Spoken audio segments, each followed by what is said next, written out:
ভারতে এমন কিছু জায়গা আছে যেগুলি এতটাই অবাক করার মতো যে জানলে আপনার ধারণাই বদলে যাবে। শেষের জায়গাটি যেন একদম মিস করবেন না।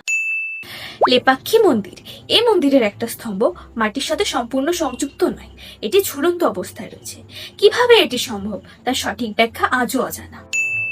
লোনার লেক মহারাষ্ট্রে অবস্থিত। এই হ্রদটি কোনো সাধারণ হ্রদ নয়, হাজার হাজার বছর আগে একটি উল্কাপিণ্ডের আঘাতে এই হ্রদের সৃষ্টি হয়েছে। জিরো ভ্যালি অরুণাচল প্রদেশে অবস্থিত। এই উপত্যকাটি যেন প্রকৃতি প্রেমীদের কাছে স্বর্গের মতো। মেঘে ঢাকা এই জায়গাটি এক অনন্য শান্তির অনুভূতি দেয়। উনাকোটি ত্রিপুরার এই পাহাড়ি অঞ্চলে রয়েছে বিশাল আকারের পাথরের খোদাই। জনশ্রুতিতে জানা যায় এক রাতেই নাকি এই সমস্ত সৃষ্টি হয়েছিল, যার রহস্য আজও অমীমাংসিত। গান্ডিকট, এটিকে ইন্ডিয়ান গ্র্যান্ড ক্যানিয়নও বলা হয়। তবে আশ্চর্যের বিষয় এই যে এই জায়গাটি আজও অনেকের কাছে অজানা। এই জায়গাগুলি সম্পর্কে আরো বিস্তারিত জানতে চাইলে কমেন্ট করুন পার্ট 2।